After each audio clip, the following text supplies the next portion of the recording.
Jebakan offside ala Flick membuat sejumlah serangan Madrid terhenti. Lalu bagaimana taktik ini dilakukan? Dan bagaimana Flick mengeksploitasi sisi kanan pertahanan yang merupakan sisi terlemah Madrid? Temukan semua jawabannya di video ini. Ancelotti kini gunakan 4-4-2 dengan sejumlah perubahan pemain. Lunin kini yang mengisi posisi penjaga gawang. Lalu Camavinga dan Tchouaméni melengkapi lini tengah. Untuk lini depan, Mbappe dan Vinicius jadi duet penyerang. Yang patut diingat adalah posisi Vasquez karena akan dibahas lebih lanjut nanti. Hansi Flick masih gunakan formasi 4-2-3-1 dengan komposisi pemain yang masih sama. Pena masih isi penjaga gawang. Di tengah Casado berduet dengan Pedri. Lalu di depan Fermin Lopez ada di belakang Lewandowski. Yang patut diingat adalah posisi 4 back karena akan dibahas lebih lanjut nanti.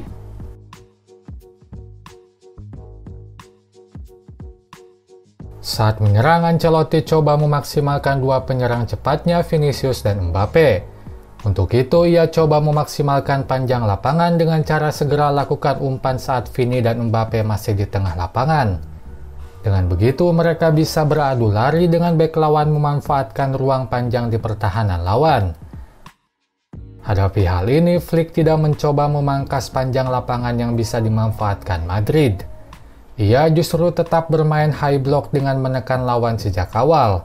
Tampak pemain Barcelona menekan lawan sejak di pertahanan.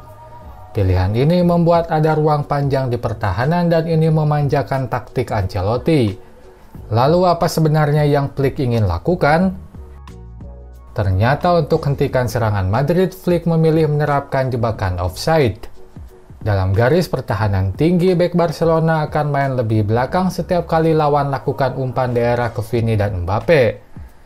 Misalnya pada cuplikan ini, saat serangan dilakukan, 3 bek sudah berposisi lebih belakang. Maka saat Mbappe menerima bola, ia sudah dalam posisi offside. Taktik ini pun terus dilakukan bahkan saat sudah dekati pertahanan. Pada cuplikan ini, saat bola dikuasai Rudiger, pemain Barcelona sudah memposisikan diri lebih belakang dari pemain Madrid. Sehingga saat umpan diberikan, 3 pemain sudah dalam posisi offside. Taktik jebakan offside memang sangat beresiko sebab bila jebakan gagal, lawan akan langsung berhadapan dengan kiper. Nah, untuk itu selain berharap pada ketepatan bek dalam jebakan offside, Flick pun meminta Pena untuk segera maju saat jebakan offside. Itu dilakukan agar saat lawan lolos dari jebakan offside, Pena bisa memotong bola sebelum diraih lawan. Misalnya saat Camavinga lakukan umpan daerah ke Mbappe tapi bola bisa dipotong dahulu oleh Pena. Memang beberapa kali Madrid bisa lolos dari jebakan offside. Tapi terjebaknya pun cukup banyak. Total 12 kali Madrid terperangkap dalam jebakan offside Barcelona. Bahkan 2 gol Madrid dianulir karena jebakan offside. Dan dua-duanya adalah gol yang diciptakan Mbappe. Misalnya pada gol kedua yang dianulir. Saat bola diumpankan, 3 pemain Madrid berposisi lebih maju dari pemain Barcelona termasuk Mbappe. Bisa dikatakan jebakan offside ala Flick ini sukses mematikan sejumlah serangan Madrid. Flick mengikut sertakan kiper saat build-up sehingga ada 3 pemain terbelakang. Di depan mereka ada 2 fullback dan 2 gelandang. Hadapi hal ini, Ancelotti menerapkan high block. Mereka tampak menekan Barcelona sejak di pertahanan. Dalam tekanan ini, Barcelona tak lagi dominan lakukan umpan pendek sehingga leluasa lakukan umpan panjang ke depan kepada Lewandowski. Lalu saat bola sudah di tengah, 3 pemain terbelakang adalah 2 bek tengah dan fullback kanan Koundé. Sementara di depan mereka tetap ada 2 gelandang. Yang berbeda adalah tekanan Madrid. Kini mereka tak terlalu menekan sehingga gelandang Barcelona leluasa menguasai bola bahkan mengumpankan bola. Misalnya saat Valverde hanya membayangi Casado tidak menekannya, sehingga Casado bisa umpankan bola ke rapinya. Situasi ini tidak jadi persoalan bagi Madrid sebab di belakang masih ada 4 bek yang menutup ruang di pertahanan, sehingga rapinya tak punya banyak opsi lakukan umpan ke depan. Untuk penyerang, Flick menerapkan fleksibilitas posisi. Maka Yamal, Lopez, Raphinha, dan Lewandowski banyak main lebih dalam dan keluar dari posisinya.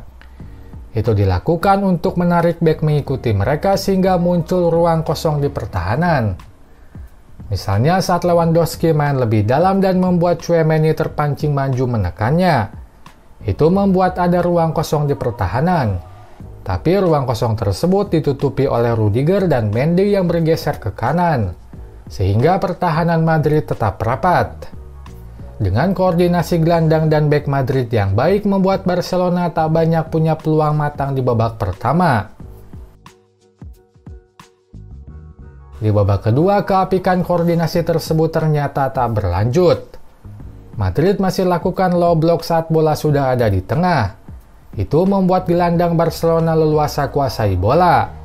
Tapi di belakang saat Militao maju menekan Raphinha, Vazquez tak menjaga Lewandowski. Maka saat Casado lakukan umpan daerah, Lewandowski bebas di pertahanan dan ciptakan gol pertama. Selain itu, Flick juga ubah arus serangan.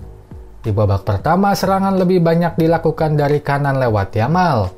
Di babak kedua, dari kiri lewat Raphinha. Perubahan ini berdampak baik karena ternyata sisi tersebut lebih mudah ditembus.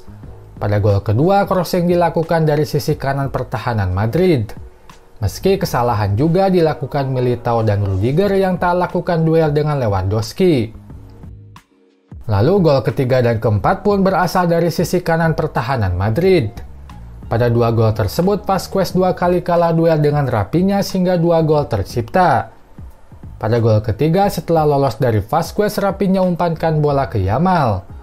Pada gol keempat, setelah menang duel dari Vazquez, ia giring bola ke depan dan eksekusi bola menjadi gol keempat. Memang performa Vazquez di sisi kanan pertahanan tidak baik di laga ini. Semua gol Madrid berasal dari sisi yang ia jaga. Itu saja pembahasan di video ini. Bagi yang ingin juga memberikan saweran, linknya saya simpan di deskripsi. Selanjutnya silakan like dan komen di kolom komentar. Jangan lupa subscribe untuk dapatkan update terbaru dari channel ini. Sampai jumpa lagi di video selanjutnya.